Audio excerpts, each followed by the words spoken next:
பப்பா சொன்ன வயசு என்ன உம்மா சத்தியவான உடகையா கொண்டு என்ன ஆனா முட்டாயா என்ன அவ காத்தைய யோசித்து போயிட்டு இருந்தாங்க. நம்ம எப்படி ஐவையா ஆகுது அப்படி யோசித்து போனாங்க.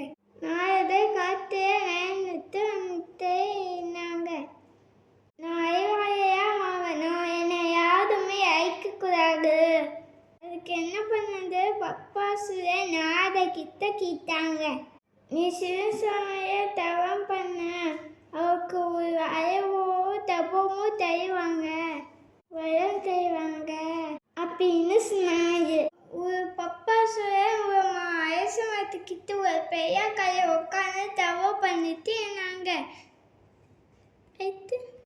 சிவசாமி வந்தாங்க. என்ன வேணும் அப்படியே பப்பாசுரன் சிவசாமி பப்பாசுரத்துக்கிட்ட கேட்டாங்க. எனக்கு சகாவ வேணும் பப்பாசுரன்னு கேட்டாங்க.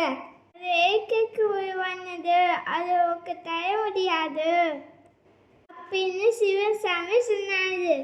நான் யாரு தேவை வச்சா நான் சாமையா ஆயினும் அப்படி பப்பாசுரன்னு சொன்னாரு. யாரு தைய கையை வச்சாயோ அவங்கவே சாமையா மாறணும், எனக்கு வரக்கூடாங்க அப்படி பப்பாசுரன்னு கேட்டாரு. கையை வச்சாயோ உனக்கு சாமையா தர சிவசாமி சொன்னாரு. நான் சத்தியவானா ஆயிட்டேன், உங்க தேவை வைக்கிய நீங்க சிவசாமி அப்படியே பப்பாசுரன்னு மேகமா நடந்துட்டு போயிட்டு இருந்தாரு. சிவசாமி துவைத்துட்டவே போனாங்க. சிவசாமி ஓடிட்டு நான் எனக்கு உதவி பண்ண அப்படி பேமாசாமி கிட்ட கேட்டாரு. மேகமா ஓடிட்டு இத பப்பாசுரன்னு ஒரு பொண்ணு பார்த்து நின்னாரு. உன் பேர் என்ன? அந்த பொண்ணு ரொம்ப அழகா என்னாரு. உன் பேர் என்ன? நீ எங்க இருக்க அப்படி பப்பாசுரன்னு கேட்டாரு. நான் மூகினி, என் அப்பா அம்மா கூட இருக்கேன், பூ பைக்காக வந்தேன் அப்படி நோகினி சொன்னாரு. என்னை கல்யாணம் பண்ணிக்கிறீங்க அப்படியே நோகினி பப்பாசுரன்கிட்ட கேட்டாரு. பப்பாசுரன் மோகினி கிட்ட கேட்டாரு. நீங்கவே நடனாடுறீங்கன்னா நாவே உங்களை கல்யாணம் பண்ணிக்குவேன் அப்படி சொன்னாரு மோகினி.